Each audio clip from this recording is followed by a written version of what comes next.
ॐ व्यासं वसिष्ठनत्पारं सत्यपौत्रमकल्मषं व्यासरात्मजं वन्दे सुकतातं तपोनिधि। ओम गुरु गोविंदाय नमः। आज जगन्नाथ दास श्रीमद्भागवत दुईटी पद नहीं मानवर सर्वोत्तम मानवचित गुण दया संबंध में आपण को यत्किंचित कहवाक जाऊँगी। जगन्नाथ दास श्रीमद्भागवत कहले जे प्राण धरे परहिते धन्य जीवन ता जगते जीवरे जार दया नाही उद्धव चंडालटी सेही। अर्थात अति बड़ी जगन्नाथ दास श्रीमद्भागवत कहते जी जीव प्राणी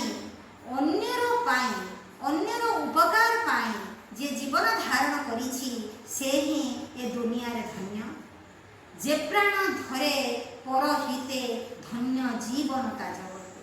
जे परर हित पाई परर उपकार पाई निजर जीवन को उत्सर्ग करिछि जे परर सेवा पाई परर दान पाई पर को धर्म पाई पर को दया करिया पाई जी जीवन धारण करिछि से ही ए दुनिया रे मानव जन्म को सफल करिछि। तार मानव जन्मर महत्व से बुझिछि।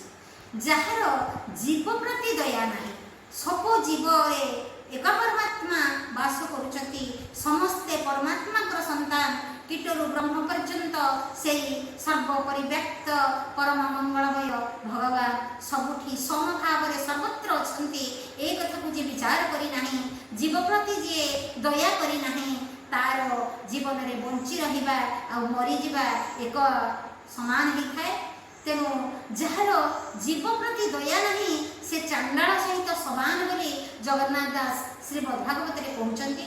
तेणु जीव मात्र के अन्य प्रति दया प्रदर्शन करवा अन्य प्रति निजर मनोभाव को माने सरल करवा अन्य प्रति दया भाव प्रदर्शन करवा अन्य को अन्न दे वस्त्र दे अन्यर आवश्यकता को पूरण करी जे अन्यर दुख को दूर करि पारि नाही से मनीष है भी मनीषर कौन प्रकार मानवचित कर्म से करी नाही।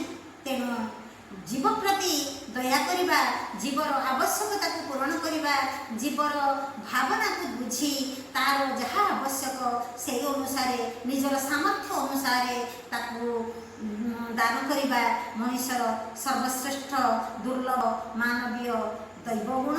मानव भितर यही दैवी गुण ही भरपूर करजती भगवान। तेणु भगवान पारमार्थिक लाभ पाई भगवान को परमात्मा को प्राप्ति पाई जीव को शिव ज्ञान रे सेवा करने दरकार। न रही नारायण न मानव सेवा ही माधव सेवा न रही नारायण शिव को शिव ज्ञान रे जीव सेवा करवा ही एकमात्र मनीषर कर्म एकमात्र धर्म एकमात्र उद्देश्य।